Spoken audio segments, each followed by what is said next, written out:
Strong's H622. Asaph. Asaph.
Number 1.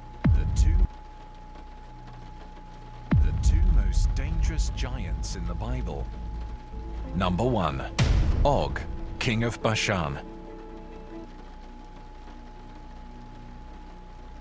The two most dangerous giants in the Bible. Number 1. Og, king of Bashan. Og, king of Bashan, was a mighty and infamous Amorite king of Bashan, who reigned at Ashtaroth during Moses' time and fought the Israelites on their way back to the Promised Land. God granted the Israelites victory over King Og's forces, and Moses and the Israelites captured Bashan, a fertile land east of the Jordan River. Because of Og's terrifying strength and the Israelite forces' relative inexperience, the victory was significant. Leading up to the Israelites' encounter with Og, king of Bashan, was a battle with another Amorite king, Sihon. Moses had asked Sihon to allow the Israelites to pass through his land, promising not to take any of the Amorites' resources along the way. But Sihon instead gathered his forces and attacked the Israelites. God helped Moses and the Israelites defeat the Amorites and take their land. Numbers 21, verses 33 to 35, Amplified Bible. Then they turned and went up by the way of Bashan, and Og, the king of Bashan, went out against them, he and all his people, to the battle of Edrei. But the Lord said to Moses, "Do not fear him, for I have handed over him and all his people and his land to you, and you shall do to him just as you did to Sihon king of the Amorites, who lived at Heshbon." So the sons of Israel killed Og and his sons, and all his people, until there was no survivor left to him, and they all took possession of his land. We read, Og, king of Bashan, went out against them. This was another battle that Israel did not initiate, yet Israel was more than up to the challenge, and through their God, they won a glorious victory. Do not fear him, for I have delivered him into your hand. This was needed encouragement, because Og of Bashan was noted for his size and strength. Og was yet another Amorite king who was not a threat to Israel because the Lord had already given him and his domain to Israel. The outcome of Og's fight was already predetermined before he had even put on his armor.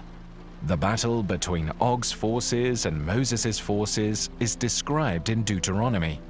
According to the text, Og ruled over 60 fortified cities, all of which were conquered by the Israelites.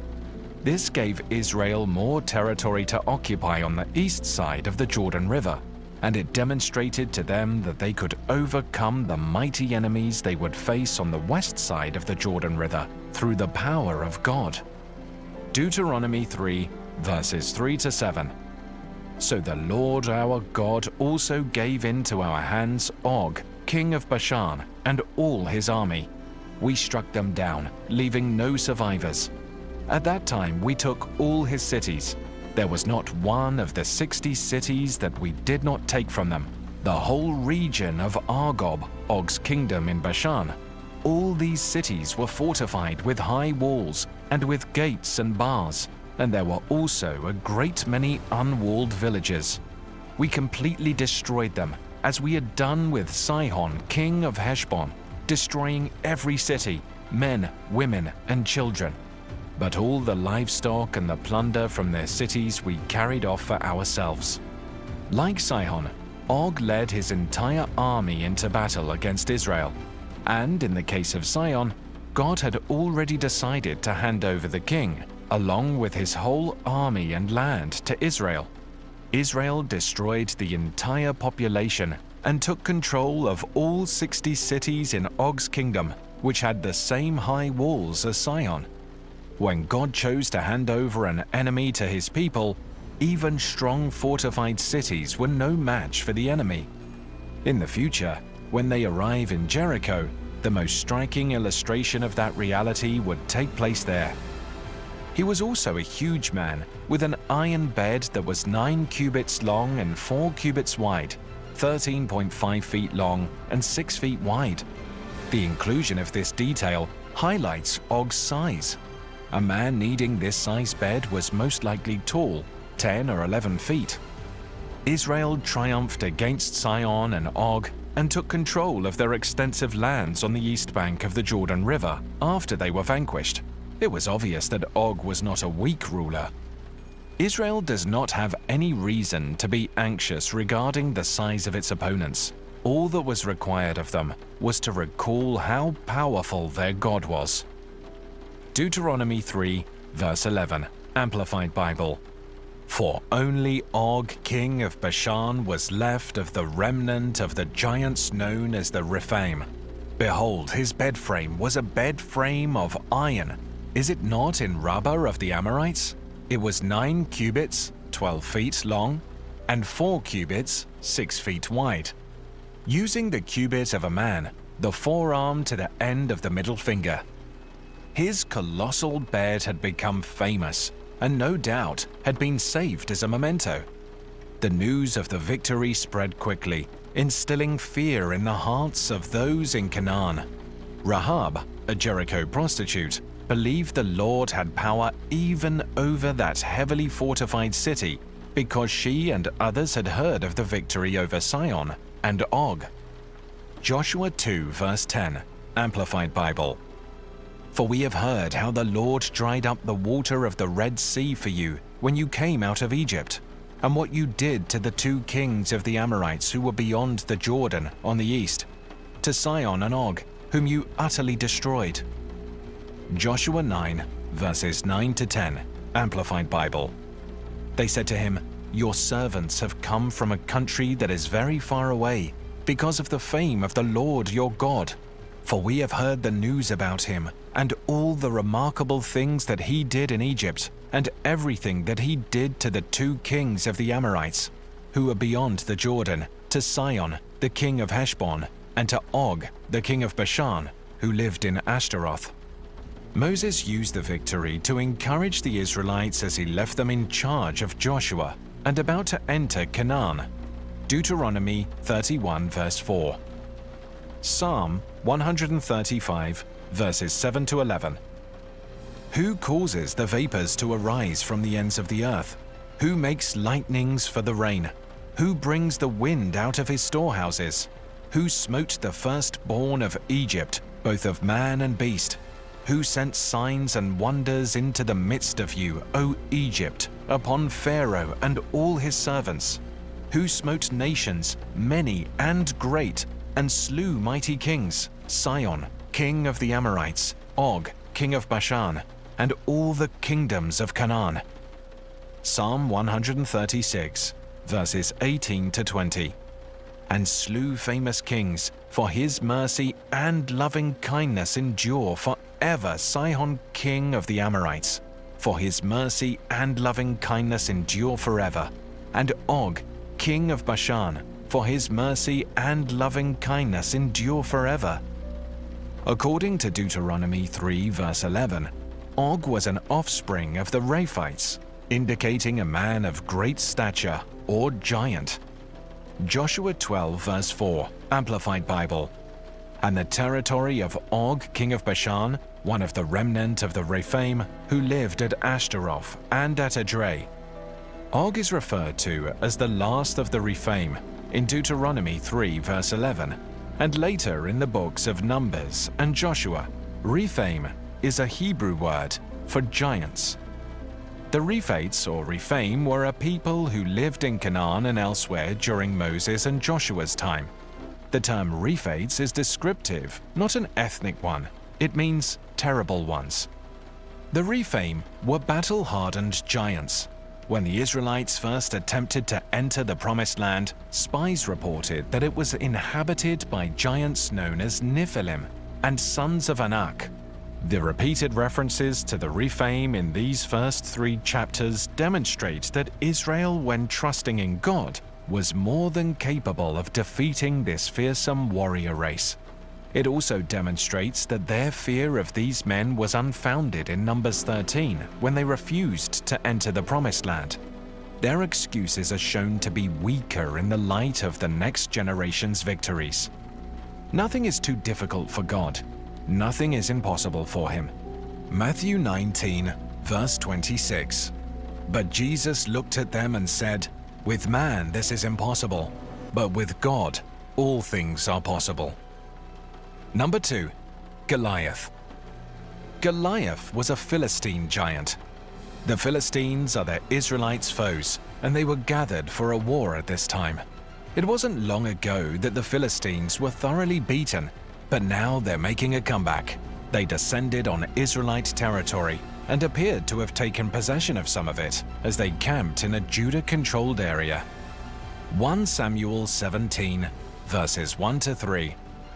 Now the Philistines gathered their armies for battle and were assembled at Soko, which belongs to Judah, and they camped between Soko and Azekah in Ephesdammim. Saul and the men of Israel were gathered together, and they camped in the valley of Elah, and assembled in battle formation to meet the Philistines. The Philistines were standing on the mountain on one side, and Israel was standing on the mountain on the other side, with the valley between them. The valley of Elah was more like a large canyon than a tiny valley. 1 Samuel 17, verse 4, Amplified Bible. Then a champion came out from the camp of the Philistines, named Goliath of Gath, whose height was 6 cubits and a span. We don't understand precisely what that information means at face value, because we don't measure things by cubit or a span, and we count them by feet and inches. So let's put it in terms we can understand. Goliath was a huge man, standing probably around 9 feet 9 inches tall, and if you add to his height the length of his arms when he would lift them up over his head, you can imagine what an imposing creature he must have been. But it wasn't just his size. 1 Samuel 17, verses 5 to 7, Amplified Bible. He had a bronze helmet on his head, and he wore a coat of scale armor overlapping metal plates, which weighed 5,000 shekels of bronze. He had bronze shin protectors on his legs, and a bronze javelin hung between his shoulders. The wooden shaft of his spear was like a weaver's beam. The blade head of his spear weighed 600 shekels of iron, and a shield bearer walked in front of him. He was dressed in what we'd call a mail coat. The Philistines would get themselves ready for battle by donning a huge undergarment that resembled canvas and was covered in overlapping rings of bronze. This coat of mail shielded the wearer from the shoulders all the way down to the knees from the weapons used by the adversary. This particular style and size of body armor weighed 5,000 shekels of bronze, which is equivalent to between 175 and 200 pounds in modern standards. Goliath was armed with a bronze helmet, bronze leggings, greaves to protect his shins, and a bronze javelin or spear slung between his shoulders. These items were all made of bronze. Just the head of his spear was made of iron and weighed 600 shekels, which is around 20 to 25 pounds. According to the report that was written, he was accompanied by a shield carrier who walked in front of him. The Hebrew word that is being used here refers to the largest shield used in battle, which is large enough to protect a grown adult. It is very clear that its purpose was to protect his body from arrows fired by the enemy. So in addition to his body armor, Goliath had this guy racing in front of him, wielding a man-sized shield for further defense. Take a pause and allow your mind to imagine the impressive scene that you had just read about. Imagine the terror that you would feel if you had to face off against a behemoth of this size who was also protected by this much armor.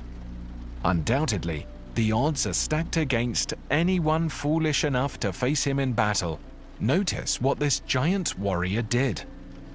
1 Samuel 17, verses 8 to 9, Amplified Bible. Goliath stood and shouted to the battle lines of Israel, saying to them, "Why have you come out to draw up for battle? Am I not the Philistine, and are you not the servants of Saul? Choose a man for yourselves, and have him come down to me. If he is able to fight with me and kill me, then we will become your servants. But if I prevail against him and kill him, then you shall become our servants and serve us." 1 Samuel 17, verses 10 to 16, Amplified Bible. Again, the Philistine said, "I defy the battle lines of Israel this day. Give me a man so that we may fight together." When Saul and all Israel heard these words of the Philistine, they were dismayed and greatly afraid. Now David was the son of that Ephrathite of Bethlehem in Judah named Jesse, who had 8 sons. Jesse was old in the days of Saul, advanced in years among men. His 3 older sons had followed Saul into battle. The name of his 3 sons who went into battle were Eliab, the firstborn, next Abinadab, and third Shammah. David was the youngest. Now the 3 oldest followed Saul, but David went back and forth from Saul to tend his father's flock at Bethlehem. The Philistine, Goliath, came out morning and evening and took his stand for 40 days. Goliath suggested a strategy popular in Eastern civilization, namely representative combat or a one-on-one conflict. He'd be the Philistines' army's representative, while Israel's choice would be the Israelite army's representative. Whoever won, his army was victorious, and whoever lost, his whole army lost.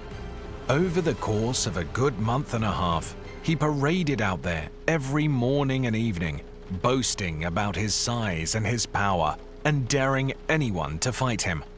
A young boy by the name of David was watching over his father's flock of sheep at that time, and he was doing so in the small town of Bethlehem, which is located in the Judean mountains. He was a long way off from becoming old enough to join the military.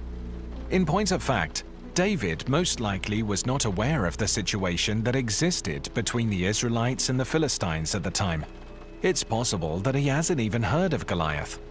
His only knowledge was that his 3 oldest brothers were serving in Saul's army, so he called David to run an errand. 1 Samuel 17, verses 17 to 18, Amplified Bible. Then Jesse said to David his son, "Take for your brothers an ephah of this roasted grain, and these 10 loaves of bread, and run quickly to the camp to your brothers. Also, take these 10 cuts of cheese to the commander of the unit. See how your brothers are doing, and bring back news of them." David had no intention of fighting. His father had just dispatched him to bring his brothers some refreshments, and let them know that he was concerned about them. The sun rose like any other morning that day for both David and Goliath. There was no warning, but in reality, Goliath's 41st morning challenge would be his last, and David's heroic life would begin. David got up early the following day and did precisely what his father had advised him to do. He left his flock of sheep with another shepherd. Then, as he approaches the outskirts of the Israelite camp, he notices the troops preparing for battle and hears the war cry. He simply wishes to observe what occurs. Then David hurried to the fighting line and entered to greet his brothers, leaving the luggage in the care of the baggage keeper. Consider the circumstances. While standing there with his 3 brothers, David hears a loud cry from across the valley, and then everyone in his immediate vicinity starts racing to the back and crawling inside their tents. And all the men of Israel, when they saw the man, fled from him and were sore afraid. 1 Samuel 17, verse 24. Recall that David has never witnessed or heard this Gath giant's challenge.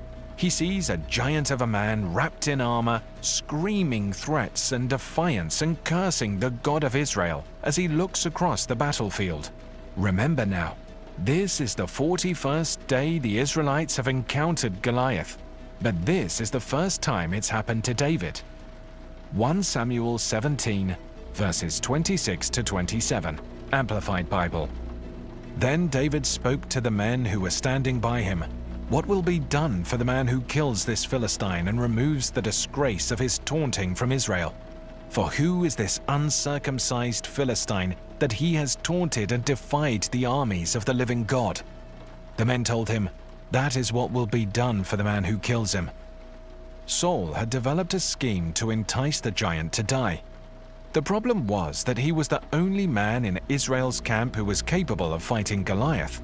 He was head and shoulders above everyone else, and he was the people's leader. Saul devised a strategy that would, ideally, pull someone else into the fray. He promised the fellow who killed Goliath a large reward, as well as his daughter's hand in marriage and an exemption from paying taxes on his father's house. A bride, vast wealth, and a tax-free life don't seem so horrible, do they? Even yet, it wasn't enough to elicit a volunteer. The people in David's immediate vicinity informed him about the incentive strategy, which included a variety of external motivations. So here's David, dressed in his most basic shepherd garb and armed with his most basic shepherd weapons, his sling and staff, ready to fight. Then there's the turning point. 1 Samuel 17, verses 41 to 46, Amplified Bible. The Philistine came out and approached David, with his shield-bearer in front of him. When the Philistine looked around and saw David, he derided and disparaged him, because he was just a young man with a ruddy complexion and a handsome appearance. The Philistine said to David, "Am I a dog, that you have come to me with shepherd's staffs?" And the Philistine cursed David by his gods. The Philistine also said to David, "Come to me, and I will give your flesh to the birds of the sky and the beasts of the field." Then David said to the Philistine, "You come to me with a sword, a spear, and a javelin, but I come to you in the name of the Lord of hosts, the God of the armies of Israel, whom you have taunted. This day the Lord will hand you over to me, and I will strike you down and cut off your head. And I will give the corpses of the army of the Philistines this day to the birds of the sky and the wild beasts of the earth, so that all the earth may know that there is a God in Israel." Imagine the possibilities. David stood unfazed in front of this massive creature. All David had was a sling and a stone against a giant wearing 200 pounds of armor. One stone shot through the air, and that was the end of it. Goliath was crushed like a bag of rocks. 1 Samuel 17, verses 47 to 51, Amplified Bible. "And that this entire assembly may know that the Lord does not save with the sword or with the spear, for the battle is the Lord's, and he will hand you over to us." When the Philistine rose and came forward to meet David, David ran quickly toward the battle line to meet the Philistine. David put his hand into his bag and took out a stone and slung it, and it struck the Philistine on his forehead. The stone penetrated his forehead, and he fell face down on the ground. So David triumphed over the Philistine with a sling and a stone, and he struck down the Philistine and killed him. But there was no sword in David's hand. So he ran and stood over the Philistine, grasped his sword and drew it out its sheath, and killed him, and cut off his head with it. When the Philistines saw that their mighty champion was dead, they fled. After that, the Philistines didn't hang around. They split the scene when they realized their champion was dead. After that, David brought the head of the Philistine to Jerusalem. When it came to Goliath's weaponry, David had to use Goliath's own sword to slay him. The narrator says that the hero stowed his weapon inside of his tent. They just remained there still, like trophies. This pivotal conflict between giants teaches us 4 things. Number 1, facing giants is an intimidating experience. With perfect perspective and a safe distance of thousands of years, we can look back on Moses and David's daring and victory. Consider, however, even with the eyes of faith, what it would be like to be confronted by the intimidating presence of that brute. David, however, asserted that, "My God is greater than he." Number 2, you have to go into the fight. No one else can fight for you. Your Og is your Og, your giant is your giant, and your Goliath is your Goliath. "Ah, don't worry about it," someone else would reply. but it's a Goliath to you. Nobody else, not even an advisor or a pastor, not even a parent or a friend, can fight him for you. Number 3. Trusting God provides a sense of security. Moses and the Israelites defeated Og. Their trust in God served as a source of stability in their lives. When you have spent a significant amount of time on your knees, it is surprising how stable you can become. However, if you try to defeat the giant in person, you will be unsuccessful. Number 4. Acquiring victories is an experience that will stick with you. We are expected to think back on the successes we have had in the past. It is expected of us to share our lion and bear stories as well as our personal Goliath victories. Perhaps you don't know what lies across the valley. Maybe you have no idea what that giant is, but it's there, haunting you. That uncertainty alone is enormous, but when compared to the Lord God Himself, say with faith, "The battle is yours, Lord. It is your fight. I rely on you. I surrender all of my weapons and abilities to you, and I stand before you, trusting you." God sees our need to trust Him, and His love is so great that He will not let us go another day without surrendering our fears, worries, and even confusion to Him, so that nothing becomes more important to us than our Father. Never ever forget, the battle belongs to the Lord.